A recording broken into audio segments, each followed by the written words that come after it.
நிறைய short films எடுத்தேன்.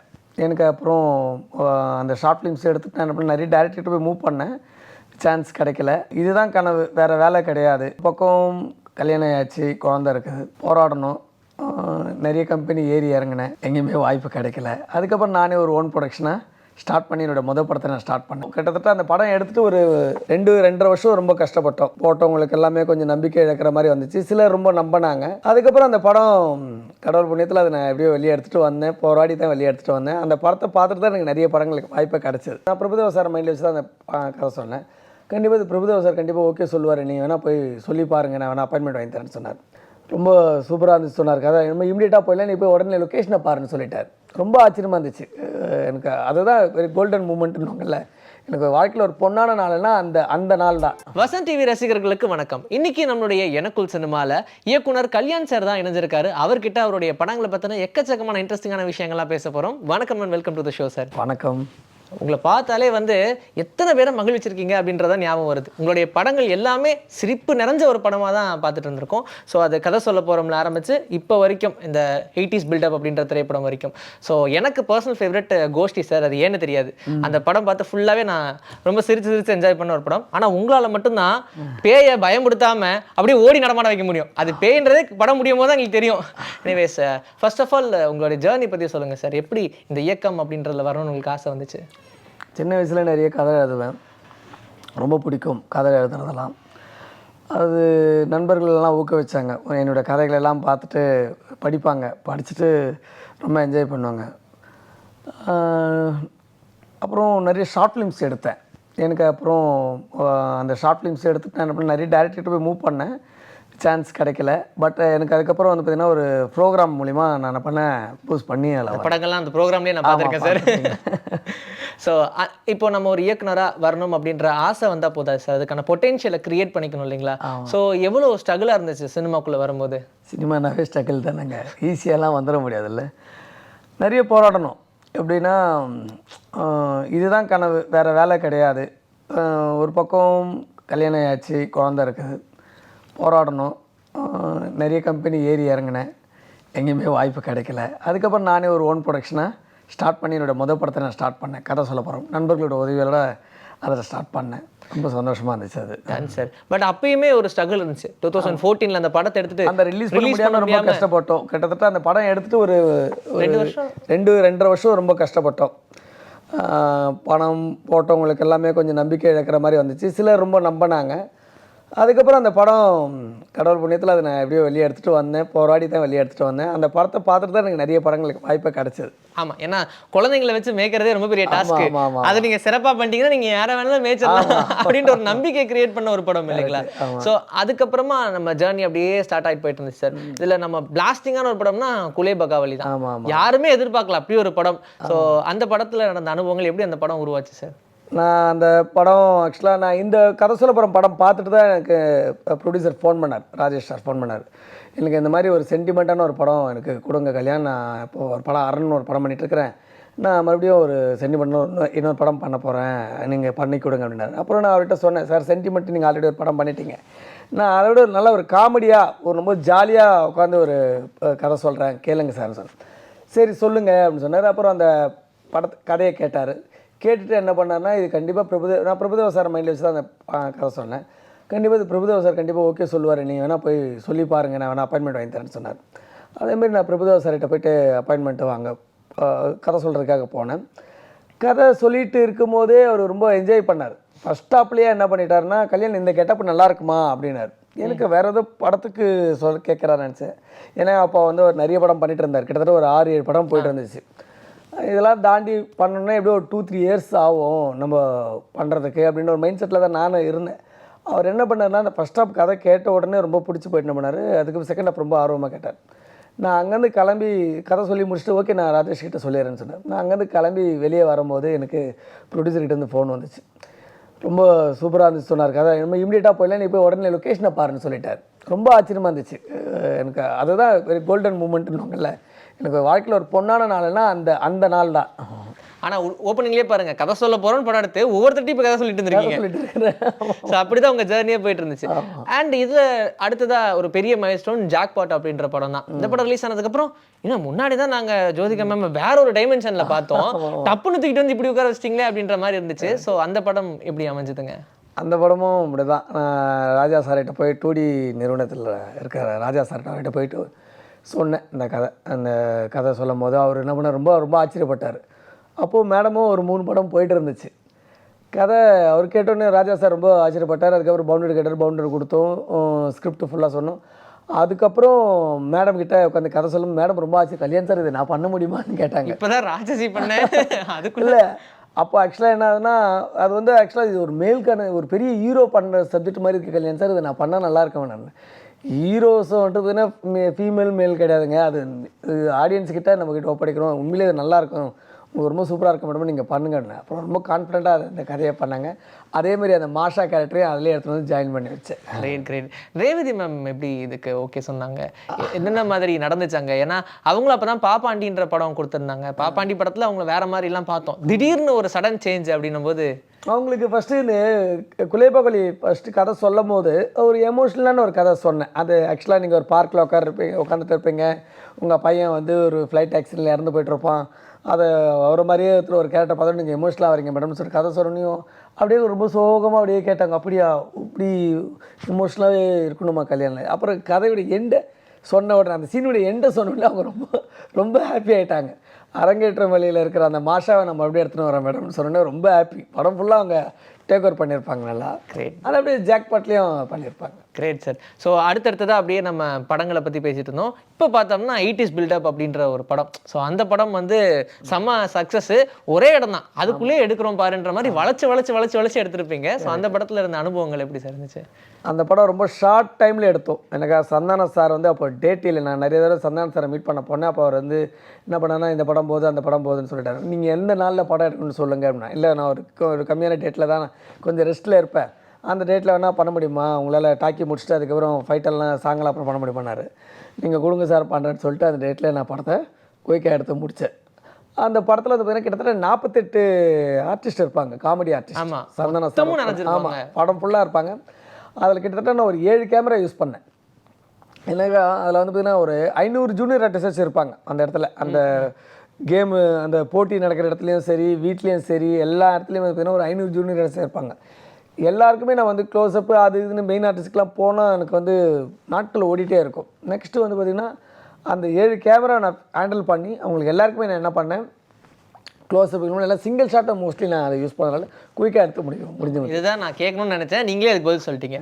7 camera வச்சு எடுக்கிறோம், ஒவ்வொருத்தவங்களுக்கும் ஒவ்வொரு ஆங்கிள். இதில் நம்ம மெயினாக நோட் பண்ண வேண்டியது எல்லாமே 80ஸ்ல இருக்கக்கூடிய ஒரு அந்த கட்டமைப்பே அப்படிதான் இருக்கும். மொத்தமாக 80ஸ்ல நடக்குது அப்படின்னு அங்கேயும் ஒரு பெரிய டாஸ்க் இருக்கு. ட்ரெஸ்ஸை பார்க்கணும், காஸ்டியூம் பார்க்கணும், உங்க ஹேர் ஸ்டைலை பார்க்கணும், அதெல்லாம் ரொம்ப அந்த விஷயத்தை எடுக்கிறோம் அப்படின்னும் போது மைண்டெல்லாம் வந்து ஒரு எடிட்டராகவும் ஒர்க் பண்ணும். ஆமாம், அடுத்தடுத்தது ஷார்ட்ஸ் எல்லாம் கரெக்டாக இருக்கா, ஏன்னா ஒன்று மிஸ் ஆனாலும் திரும்ப அவரை பிடிக்கிறது கஷ்டம். ஷார்ட் டிவிஷன் பண்ணிவிடுவோம்.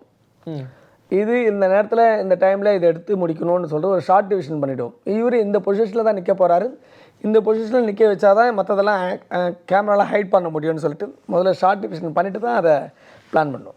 இதில் ப்ரொடியூசர்ஸ் தான் உங்களை வந்து அப்படியே லட்டு மாதிரி எழுத்துப்பாங்க.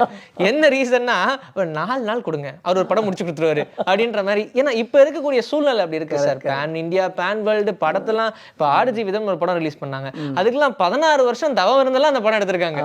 ஸோ அப்படி இருக்கும்போது இல்லை, மெனக்கெட்டு எடுக்க வேண்டிய படத்துக்கு வந்து கண்டிப்பாக மெனக்கெட்டு எடுக்கணும். அது வந்து ஆக்சுவலாக ரொம்ப ஷார்ட் டைம் எடுக்கிறதுனால அது வெற்றி அப்படின்றதெல்லாம் சொல்ல முடியாது. இந்த படத்துக்கு இந்த கதைக்கு இவ்வளோ போதும்னு சொன்னால் அவ்வளோ எடுத்துக்கலாம். இப்போது நீங்கள் சொன்ன மாதிரி இப்போது ஒரு ஆடு ஜீவிதமெல்லாம் வந்து பார்த்திங்கன்னா அதுக்கான காலம் கொடுத்தா தான் அது ஒர்க் அவுட் ஆகும். இப்போ நம்ம எடுக்கிற மாதிரி நம்ம கதைக்கு வந்து நான் எடுக்கணும்னு சொன்னாலும் அது வந்து நான் அந்த நாளில் தான் எடுத்தேன். இந்த கதைக்கு இவ்வளோ நாள் எடுத்தால் அது போதும். முன்னாடியே நான் எடிட்டட் மைண்டடாக தான் நான் போவேன். கண்டிப்பாக. ஏன்னா அந்த மாதிரியான ரீசன்லாம் வச்சுட்டு கூட இப்போ நிறைய இயக்குனர்கள் படம் எடுக்கணும்னாலே இவ்வளோ நாட்கள் தேவைப்படுங்க அப்படின்னு சொல்லி நிஜமாவே எக்ஸ்டெண்ட் பண்ணுற ஆட்கள்லாம் உண்டு. இதனால் பாதிக்கப்படுறது ப்ரொடியூசர்ஸ் தானே. ஸோ அப்போ அந்த ப்ரொடியூசர்ஸோடைய பாயிண்ட் ஆஃப் வியூவில் நீங்கள் என்னைக்காவது ப்ரொடியூசர் மைண்டில் வச்சு தான் படம் எடுப்பேன். அதனால தான் குறுகிய காலத்தில் நம்மளால் படம் எடுக்க முடியாது. எனக்கா இன்னைக்கு தேட்டருக்குன்னு பார்த்தீங்கன்னாவே குறைஞ்சது 2 வாரம் சினிமாவாக தான் ஆயிடுச்சு. கரெக்டுங்களா? இன்றைக்கி 2 வாரம் சினிமா தான் ஆச்சு. அதை நம்ம இருக்கிற காசெல்லாம் எடுத்து டைம் வேஸ்ட் பண்ணி 10 மணிக்கு ஷாட்டு வச்சு 5 மணிக்கெலாம் பேக்கப் பண்ணுற ஆள் கிடையாது. 7 மணிக்கு ஷாட்டு வைப்போம், 6:30 மணிக்கு தான் நாங்கள் பேக்கப்பே சொல்லுவோம், ஒரு கால் ஷீட்டுன்னா கூட. ஸோ அதில் நான் வித்தவுட் பிரேக்கில் தான் எப்பவுமே போவேன். ஈச் அண்ட் எவ்ரி ஷாட்டை முன்னாடியே நாங்கள் டிசைன் பண்ணிவிடுவோம், ஸ்டோரி போர்டு போட்டுட்டு பண்ணுறதுனால எங்களுக்கு ரொம்ப ஈஸியாக இருக்கும். ஓகே, அந்த கேப் கிடைக்கிற கேப்ல உங்க ஷேர் பண்ணி தான் சாப்பிட்டு வந்துருங்க. ஆமாம், ஷூட் பாட்டுக்கு போயிட்டே இருக்கும், அப்படிதான் இருக்கும். சரி, இப்போ வந்து நம்ம கோஷ்டி அப்படின்ற படம், ஸோ அந்த படம் என் பர்சனல் ஃபேவரட்னு வச்சுக்கோங்க. ஏனே தெரியாது, அந்த படம் எனக்கு ரொம்ப பிடிக்கும். குழந்தைங்களுக்கு ரொம்ப நானும் ஒரு குழந்தை தான் பேசிக்கலி, அதனால அந்த படத்தை ரொம்ப ரசிச்சு பார்த்தேன். ஸோ இதில் வந்து எப்படி காதல் மேம் கிட்டலாம் கதை சொன்னீங்க, அவங்க என்ன ஃபீல் பண்ணாங்க? காதல் மேம்னு ஃபஸ்ட்டு சிரிச்சாங்க கதை கட்டு. அதே மாதிரி தான் இதில் நான் பண்ண நல்லா இருக்குமா அப்படின்னாங்க. நீங்கள் சீரியஸாக தான் இருப்பீங்க, உங்களை சுற்றி தான் மேடம் காமெடியாக இருக்க போதா, நீங்கள் தாராளமாக பண்ணலாம் அப்படின்னு சொன்னேன். பட் அண்டர்ஸ்டாண்ட் பண்ணி அவங்களும் பண்ணாங்க. அது கம்மிங் டு யோகி பாபா, அவங்க வந்து ஒரு கதை சொல்ற மாதிரி அந்த இமேஜினேஷன்லேயே ஃபர்ஸ்ட் ஒரு பாட்டு ஃபுல்லாக ஓடிக்கிட்டு இருக்கும். அவங்க அந்த படம் ஃபுல்லாக நான் ஒரு இயக்குனர்னு நினச்சிட்டே இருப்பாங்க. ஏதாவது இது உள்குத்து இருக்கா, யாரோ ஒருத்தர் மைண்டில் வச்சு அதை பண்ணீங்களா? அப்படியெல்லாம் இல்லை, அது யோகி பாபுன்றது ஒரு கற்பனையை வச்சு தான் நான் பண்ணது. சரி, ஒரு டைரக்டரு படம், ஒரு திருடர்கள் டைரக்டர் ஆகணும்னு ஆசைப்பட்டாங்க. டைரக்டர் ஆகிறதுக்கு என்னென்னமோ முயற்சி எடுத்தாங்க, முடியல. அவங்க மரணிச்சாங்க. அவங்க மரணிக்கும் போது அவங்களுடைய ஆத்மா என்ன பண்ணுது, டைரக்டர்ன்ற மென்டாலிட்டியில் அந்த பேய்களுடைய மென்டாலிட்டி டைரக்டராகவே இருக்குது. பேய் என்ன பண்ண பழி வாங்கும், நம்ம பேய் வந்து படம் எடுக்குது, அவ்வளோதான். ஆனால் டேரக்டராக இருந்தவங்க பைத்தியமாகி ஒரு பேயாகி, பைத்தியம் டேரக்டர் பேயின்னு அந்த 3 பேரும் மூணும் கலவையாக மாறினாங்க, அவ்வளோதான். அது அந்த படம் ஃபுல்லாகவே அந்த த்ரூ அவுட் ஜர்னி இருக்கும். சரி, அந்த யோகி பாபுவை பற்றி பேசும்போது பெரும்பாலுமான உங்கள் படங்களில் ஒரு ஃபுல் ஆக்கிபை பண்ணி வச்சிருக்கீங்க. நண்பர், ஆக்சுவலாக நாங்கள் ஷார்ட் ஃபிலிம் பண்ண காலத்துலேருந்து ரொம்ப நல்லா நெருங்கிய நண்பர். ஆரம்ப கட்டத்துலேருந்து நல்ல வரையும் அவர் எனக்கு சப்போர்ட் பண்ணுறாரு. ஸோ அதனால தான் எல்லா படங்கள்லையும் அவர் இருக்காரு. ஏன்னா எப்பவுமே சொல்லுவாங்க யோகி பாபு சார்லாம் பிடிக்கவே முடியாதுங்க, பயங்கர டைட்டான ஒரு ஆள். ஏன்னா பிகினிங்கில் நானும் அவரும் சேர்ந்து நடித்தோம். ஸோ அந்த ஒரு டைம்லலாம் பார்த்தீங்கன்னா அவர் ரொம்ப ஃப்ரீயாக மைண்டாக இருக்கும். இப்போல்லாம் அவர் வந்து பார்க்குறதே அபூர்வமாக இருக்குன்ற மாதிரி இருக்குது. இப்போ வரைக்கும் அப்போ நம்ம பார்த்ததுக்கும் இப்போ பார்க்குறதுக்கும் பயங்கர வித்தியாசம் இருக்குது. அவருடைய வளர்ச்சியை பற்றி நீங்கள் என்ன நினைக்கிறீங்க? ரொம்ப சந்தோஷமாக இருக்குது, பெருமையாகவும் இருக்குது. எல்லாமே ஒரே இடத்துல இருந்து வளர்ந்தோம்ல, அதனால ரொம்ப பெருமையாக இருக்குது. ஓகே, நமக்கு இப்போது எல்லாருமே யோசிக்கிறது என்னென்னா, ஒரு படம் எடுக்கணும் அப்படின்னு சொன்னாலே அந்த படத்துக்கு நம்ம பெரிய அளவில் பணம் போட்டால்தான் பணம் எடுக்க முடியும், இல்லைன்னா ரொம்ப கஷ்டம் அப்படின்னு நினைக்கிறாங்க. உங்களுடைய பெர்ஸ்பெக்டிவ்ல எப்படி? நான் ஆக்சுவலாக பிஸ்னஸ் மைண்டோட தான் படம் பண்ணுவோம். நிறைய ஆர்டிஸ்ட்டை போடுவோம், காமெடிகளை நிறைய சேர்ப்போம், நல்ல சேனலுங்களுக்கான ஒரு கண்டென்ட் அதில் வைப்போம், ஓடிடிக்கான கண்டென்ட் வைப்போம், தியேட்டருக்கான கண்டென்ட் வைப்போம், ஃபேமிலி ஆடியன்ஸுக்கான கண்டென்ட் வைப்போம். ஸோ அது பிஸ்னஸ் ஆகிறது ரொம்ப ஈஸியாக இருக்குது. ஒரு கதை இப்படி தான் இருக்கணும், இந்த கதை அமைப்பில் இருந்தால் தான் மக்களுக்கு பிடிக்கும் அப்படின்றது எப்படி அதை மைண்டில் வச்சு தான் பண்ணுறோம். எனக்கு நானும் ஆடியன்ஸாக தானே படம் பார்க்குறேன். நான் ஒரு படம் பார்க்கணுன்னு நான் என்னென்ன எதிர்பார்ப்பனோ அதை என் படத்தில் நான் வைப்பேன். நீங்கள் எடுத்த படங்கள்லேயே இந்த ஒரு படம் எனக்கு வந்து ரொம்ப திருப்தியாக எடுத்த ஒரு படம், கம்பேரிட்டிவ்லி இத்தனை படங்களில் ஒரு படம்னா எந்த படமா இருக்கும்? எல்லா படம் தான் சொல்ல முடியும் நினச்சேன், ஆனால் ஏதோ ஒன்று சொல்லுங்கள். எதோ எப்படி ஒன்று சொல்ல முடியும்? அத்தனை குழந்தைங்களும் என் குழந்தைங்க தானே, இந்த குழந்தை தான் எனக்கு பிடிக்கும், எப்படி சொல்ல முடியும்? இடையில ரிப்பீட் ஷூன்னு ஒரு படம் பண்ணீங்க, அந்த படத்துலையும் குழந்தைங்கள்லாம் வச்சு. ஆமாம், அதில் என்னுடைய பொண்ணு நடிச்சாங்க. அதை சொல்ல வந்தேன், அதுக்கு தான். உங்கள் பொண்ணை வச்சு எடுத்த ஆக்ஷன்மா நடிமா அப்படின்லாம் சொல்லும்போது என்ன ஃபீல் பண்ணாங்க? ஆக்சுவலாக அவங்க வந்து ரொம்ப இயல்பாக பண்ணாங்க. நான் ஆக்டிங்லாம் அவ்வளோ சொல்லிக் கொடுக்கல. நான் ஆக்டிங் சொல்லிக் கொடுக்குறத வந்து அவங்க பார்ப்பாங்க, மற்ற பசங்களுக்கெல்லாம் பார்ப்பாங்க. அவங்களுக்கு நான் என்ன பண்ண நடிக்க சொல்லி தரல. இயல்பாக அண்ணன் வந்து செருப்பு கேட்பாரு, அதுக்கு நீ இந்த டைலாக்கை பேசணும், இந்த செருப்பு தொலைஞ்சு நீ இந்த மாதிரி ரியாக்ஷன் கொடுன்னு சொல்லிட்டு அவள் என்ன பண்ணுவேன், என் கூட இருப்பான். நான் கதை எழுதும்போது அவன் கூட வச்சுருந்தேன் எழுதுவாள். அவளுக்கு ஆக்சுவலாக அந்த சினிமாவை அவள் கொஞ்சம் கொஞ்சமாக கற்றுக்கிட்டு இருக்கிறான். நெக்ஸ்ட்டு அதே மாதிரி எல்லாமே சிங்கிள் டேக்கில் பண்ணான். அடி தூள். ஆமாம். எப்படி என்ன மாதிரி ட்ரெயின் பண்ணலான் இருக்கீங்க? அப்படியே இல்லை இல்லை அது அவங்க இஷ்டம் தான், நம்ம எதுவும் சொல்ல முடியாது. இல்லை வழிகாட்டுறோம், என்ன வழியில் போங்க, அவ்வளோதான். இல்லைன்னா வேற வழியில் போனாலும் ஓகே. ஆமாம். சரி, ஸோ வரிசையாக எடுத்துகிட்டு இருக்கிற படங்கள் இனி நம்ம இந்த மாதிரியான ட்ராக்கே இருக்கக்கூடாதுப்பா, கொஞ்சம் டிஃப்ரெண்டான ட்ராக்ல போகணும். நிறைய எல்லா ட்ராக்லையும் படம் பண்ணணுன்ற ரொம்ப ஆசைங்க. Thriller, horror, emotional. எங்க நீங்க ஆர்டர் எடுத்தீங்கன்னா எப்படி இருக்கு எனக்கு தெரியும். நல்ல திகில் படமா ஏதாவது கொடுப்பீங்களா? கண்டிப்பா. காமெடியே ஒரு சுத்த காமெடி இல்ல. நானும் ஒரு சீரியஸான பேப்பர் எடுக்கிறதாங்க ஆசைப்படுறேன். எங்க விடுறாங்க ப்ரொடியூசர், காமெடி படம்லாம் வேணுன்றாங்க, நான் என்ன பண்ண முடியும்? ஓகே, பட் ஆனா மாறுபட்ட ஒரு கதையா இருந்தா அது என்ன மாதிரியான கதைக்களமா இருக்கணும், அடுத்து யாரை வச்சு பண்ணணும்னு ஏதாவது யோசிச்சிருக்கீங்களா? இப்போ போயிட்டு இருக்கு, ஸ்கிரிப்ட் ஒர்க் போயிட்டு இருக்குது. பிரபுதேவா சார் வச்சு தான் ஒரு படம் பண்ணிட்டு இருக்கிறேன். அப்புறம் பிரபுதேவா சார், ஐஸ்வர்யா ராஜேஷ் 2 பேருமே அந்த படம் போயிட்டுருக்கு. என்ன மாதிரி கதையாக இருக்கும் சார்? அதுவும் ஹாரர் காமெடி தான். ஹாரர் காமெடி தான், ஃபேமிலி சேனல். அது ஃபேமிலி சேனல். ஓகே, சரி. இந்த பேன் இந்தியா படங்கள்லாம் சொல்கிறாங்க இல்லைங்களா, அதெல்லாம் இப்போ வரிசையாக பெரிய பெரிய பட்ஜெட் படங்கள்லாம் வந்துட்டு இருக்கு. பட் அந்த படங்கள் சின்ன பட்ஜெட் படங்களை பயங்கரமாக தாக்குது அப்படின்ற மாதிரி சொல்லுவாங்க. அப்படியெல்லாம் சொல்ல முடியாது. இப்போ மஞ்சுமல் பாய்ஸ் வந்து எப்படி பேன் இந்தியா, இதுவோ பெரிய பட்ஜெட் படமா? நம்ம இடத்துல அதுக்கான வரவேற்பு இருந்துச்சு தவிர்த்து மலையாளத்துல அந்த படத்தை பெருசா எடுக்கல இல்லையா? ஸோ அந்த இண்டஸ்ட்ரி அந்தந்த படங்களுக்கு வந்து ரெகக்னேஷன் சரியா கொடுக்க மாட்டாங்க. சில இடத்துல அப்படிதானுங்க சொல்ல முடியும். அப்படி சொல்றீங்களா? ஆமாம் ஆமாம். வேற ஏதாவது ஒரு ரீசன் இருக்கும்னு நினைக்கிறீங்களா? இல்லை, பேன் இண்டியா மூவின்னு ஆடியன்ஸ் எல்லாம் ரொம்ப எதிர்பார்த்தெல்லாம் போகிறதில்ல. கதை அம்சம் நல்லா இருந்துச்சுன்னா அதை பார்க்குறாங்க. முதல்ல ஆடியன்ஸுக்கு டைம் கிடைக்கணும். என்ன டைம் இருந்தால் தான் வந்து படத்தை போய் பார்க்குறாங்க. ஃபஸ்ட்டெல்லாம் ஒரு காலத்தில் வந்து பார்த்திங்கன்னா ஒரு 15 இயர்ஸ் பேக்கெல்லாம் பார்த்திங்கன்னா தேட்டரே கதியான இருப்பாங்க எல்லா காலேஜ் ஸ்டூடெண்ட்ஸும், ஃபேமிலி ஆடியன்ஸ் எல்லாம்.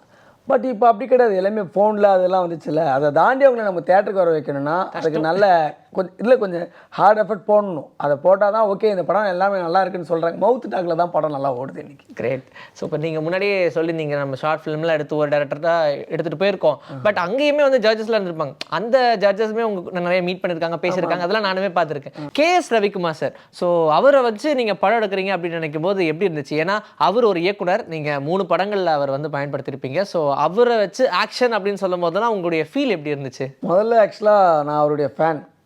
எனக்கு வந்து நான் ரொம்ப ஸ்பீடாக எடுக்கணுன்றதை வந்து அவரை பார்த்து தான் நான் கற்றுக்கிட்டேன். அவரை பற்றி நிறைய பேர் சொல்லுவாங்க, அவர் வந்து எப்பவுமே வந்து ரொம்ப ஸ்பீடாக எடுப்பார், டைம் வேஸ்ட் பண்ண மாட்டார், கடற்கன்னு படத்தை எடுத்து முடிச்சுப்பாருன்னு சொல்லிட்டு அதை தான் என் மைண்டில் எப்பயுமே ஓடிட்டுருக்கேன். கடைசியில் நான் அவரை வச்சு டைரக்ட் பண்ணும்போது அவரே என்ன சொன்னார், என்னோட ஓவர் ஸ்பீடாக இருக்கிறேன் நீ, நான் இவ்வளோ ஸ்பீடாக நான் பார்த்ததில்ல சாமி, அந்த மாதிரி இருக்கிறியே அப்படின்னாரு.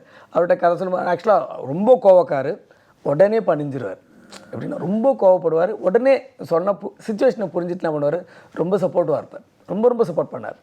ஸோ அவர்கிட்ட நீங்கள் டைரக்ட் பண்ணும்போது உங்களுக்குள்ள ஏதாவது பயோ நர்வஸ்லாம் இருந்துச்சா? ஃபஸ்ட்டு இருந்துச்சு, அதுக்கப்புறம் 3 படம் பழகிருச்சு. 3வது படத்துல சார் கரெக்டாக இல்லைங்க சார் அப்படின்ற மாதிரி போய்டும்.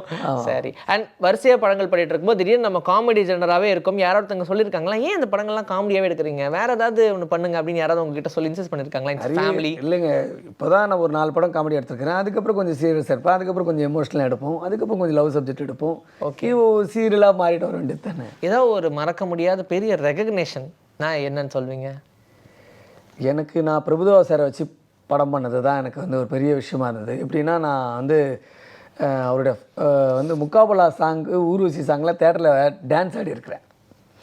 எனக்கு மறக்க முடியாத சம்பவம். நான் அப்போது நினச்சி பார்த்தேன், இந்த மனுஷனை வச்சு நம்ம ஒரு படம் பண்ண எப்படி இருக்குன்னு சொல்லிட்டு அப்போவே நான் என்ன பண்ணிட்டு இருந்தீங்க? நான் அப்போனா ஒரு 97ல் நான் கதை எழுதிட்டு இருந்தேன். அப்படின்னா +2 முடிச்சுட்டு இருந்தேன், அவ்வளோதான். எனக்கு ஆக்சுவலாக டேரக்டர்னு அப்போதுலேருந்து எனக்கு நான் 8வது படிக்கும்போதுலேருந்து என்னுடைய கனவு அது. ஆனால் குழந்தையிலே ஒரு விஷயத்தை டிசைட் பண்ணதுக்கப்புறமா டைவர்ஷன் எதுவுமே நடக்கல. அவ்வளோங்க, என்னோட குறிக்கோள் ஒன்றா இருந்துச்சுனால ஒரே நேர்பாறையில் இருந்ததுனால போனது. சூப்பர். இந்த இயக்குனர்கிட்ட வந்து நான் அசிஸ்டண்ட்டாக ஒர்க் பண்ணணும்னு நினச்சேன், ஆனால் அது அன்ஃபார்ச்சுனேட்லாம் முடியல. நிறைய டேரக்டர்கிட்ட நான் ட்ரை பண்ணேன், நான் அவங்ககிட்ட போய் வாய்ப்பும் கேட்டேன், கிடைக்கல. ஆனால் அதே டேரக்டர்ஸ் வச்சு நான் படமும் பண்ணிட்டேன். யாருன்னு சொல்லலாமா? நிறைய டேரக்டர்ஸ் நடிச்சிருப்பாங்களே என்கிட்ட. ஐயோ மாட்டிக்கிட்டோமே. பட் எனிவேஸ், அது ஒரு ட்ரீம் ப்ராஜெக்டாக நான் இது வரைக்கும் வச்சுருக்கேன். எழுதின விஷயங்கள் அப்படியே இருக்குது. அது வந்து ஒரு படம் ஆக்கணும்னு நினைக்கிறேன்னா அது என்ன ப்ராஜெக்டாக இருக்கும்? ஒரு ஃபேண்டசி சப்ஜெக்ட் ஒன்று என்னுடைய ட்ரீம் இதுவாக இருக்குது. அதை பண்ணணுன்னு ரொம்ப ஐடியா, ஆசை. யாரை வச்சு? இன்னும் ரஜினி சாரை வச்சு பண்ணுற மாதிரி கிளப்பிட்டீங்க. சூப்பர். இப்போவுமே அடுத்தடுத்தது அவருமே படங்களுக்காக கதையெல்லாம் தேடிட்டு இருக்காரு அப்படின்னு சொல்லி கேள்விப்பட்டோம். ஸோ சீக்கிரமாக பண்ணி விடுங்க. அண்ட் இந்த கேமரா, எடிட்டிங், டைரக்ஷன், இவங்களுடைய சிங்க் இருக்கு இல்லைங்களா, அது படத்துக்கு ரொம்ப முக்கியம். பட் எல்லாமே யோசிக்கிறது தான் டேரக்டருடைய கோர் பாயிண்ட். உங்களுடைய டீம் பற்றிலாம் சொல்லுங்கள். என்னுடைய டீமில் வந்து ஆக்சுவலாக எனக்கு ஃபஸ்ட்டு கேமராமேன் வந்து ஜெமின் ஜோ மயானாத். கதை சொல்ல போகிறோம் காத்தாடி ரிப்பீட் ஷூவில் வந்து ஒரு 14 நாள் ஒர்க் பண்ணார்.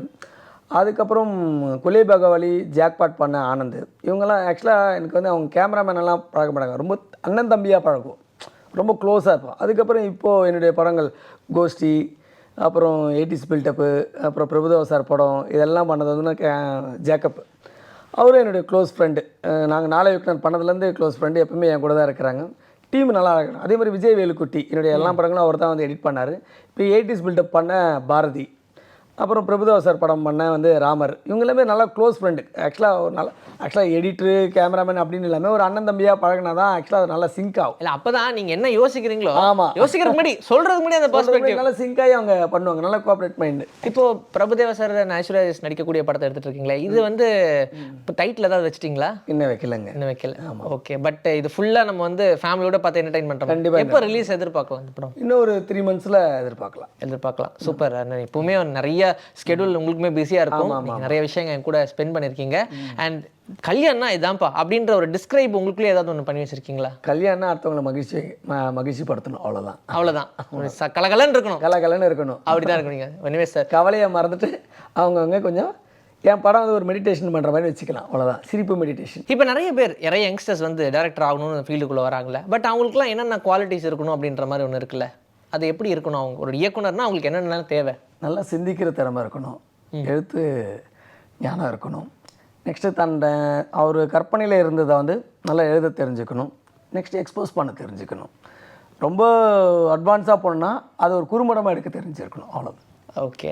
இப்போ உங்களுடைய கதைகள்லாம் பார்க்கும்போது அது மாதிரி காமிக்கலான ஸ்டோரிஸாக இருக்கும், அது எல்லாத்தையும் கார்ட்டூன்ஸாக எடுத்தாலே அழகாக இருக்கும், ஆனால் அதை படமாக எடுத்துகிட்டு இருக்கோம்ல. பட் அப்படிப்பட்ட கதைகள்லாம் எங்கேருந்து சூஸ் பண்ணுறீங்க, எங்கேருந்து எடுக்கிறீங்க, எங்கேருந்து உங்களுக்கு அந்த ஞானம் வருது? மூலையிலேருந்து தான். இல்லை ஏதாவது ஒரு இன்சிடென்ட்லாம் பார்த்து அதை கிடையாது. நம்ம ஆக்சுவலாக நிறைய விஷயங்கள் பார்க்குறோம், ஃப்ரெண்ட்ஸுக்குள்ளே உட்காந்து பேசுவோம்ல, ஆக்சுவலாக சில காமெடிகள் எல்லாம் அது அழகாக ஒரு ஸ்கிரிப்டாக நான் கன்வெர்ட் பண்ணிவிடுவேன். ஜாலியாக ஃப்ரெண்ட்ஸுக்கிட்ட உட்காந்து அரட்டை அடிச்சுட்டே இருப்பேன் எப்போவுமே. அதுலேருந்து ஒரு ஸ்கிரிப்ட் வரும், இப்படி இது பண்ணால் எப்படி இருக்கும், இதை பண்ணா இருக்கும், ஒரு பேய் படம் எடுத்தால் எப்படி இருக்கும், ஒரு பேய் பழி வாங்குறது தான் பார்த்துருக்குறோம், ஒரு பேய் படம் எடுத்தால் எப்படி இருக்கும்னு. ஒருத்தன் எலும்புக்கூடில் வந்து டைமண்டை சொறி வைக்கிறான், அப்போ அந்த எலும்புக்கூடி யாரும் சீண்ட மாட்டாங்கல்ல.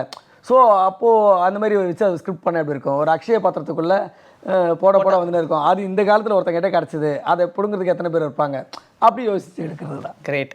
இதில் வந்து ஒரு டேரக்டராக ப்ரொடியூசரை வந்து கன்வின்ஸ் பண்ணுறது ஒரு பெரிய டாஸ்க். எல்லாருமே கதை வச்சிருக்காங்க, பட் எப்படி போய் ப்ரொடியூசர் அப்ரோச் பண்ணுறது, எப்படி கன்வின்ஸ் பண்ணுறதுனே தெரியாது அவங்களுக்கு. அப்படி இருக்கக்கூடிய ஆட்களுக்கு என்ன சொல்லுவீங்க? நிறைய பேர் தேடணும். ஆக்சுவலாக ஒரு விஷயம் சொல்கிறேங்க, நம்ம ஒரு ப்ரொடியூசரை போய் பார்த்து நம்ம அந்த கதையை சொல்லி அவர் நிராகரிச்சிட்டா நம்ம அதோட போய் சோர்ந்து போகிறது கிடையாது. இன்னொரு ப்ரொடியூசரை போய் பார்த்து கதை சொன்னால் சோர்ந்து போகிறது கிடையாது. அதுக்கான ப்ரொடியூசர் காத்துன்னு இருப்பாங்கல்ல, அவங்கள தேடணும். இப்போ நான் குலேபாவளி கதையை எத்தனையோ ப்ரொடியூசர்கிட்ட சொன்னேன், நிராகரிச்சிட்டாங்க. ஒரு ப்ரொடியூசர்கிட்ட போய் சொன்னேன், அக்செப்ட் பண்ணிக்கிட்டார். இதுதான் விஷயம். ஆனால் ஒரு படம் எடுக்கிறாங்க, அந்த படம் எதர் பாதிலே கட் ஆகிடும், இல்லை நிறைய பேருடைய கெரியரே இப்படி தான் இருக்கும். பாதி படம் எடுப்பாங்க, கட் ஆகிடும், இல்லை ஒரு படம் எடுப்பாங்க, அது ஃப்ளாப் ஆகிடும், ஒரு படம் எடுப்பாங்க, ரிலீஸே பண்ண முடியும், அதுக்கப்புறம் அந்த ஃபீல்டே வேணாண்டா அப்படின்னு சொல்லிலாம் வெறுத்து விலகிடுறாங்க. பட் அவங்களுக்கு என்ன மாதிரி அட்வைஸ் கொடுப்பீங்க? விடாமுயற்சின்னு சொல்லணும்.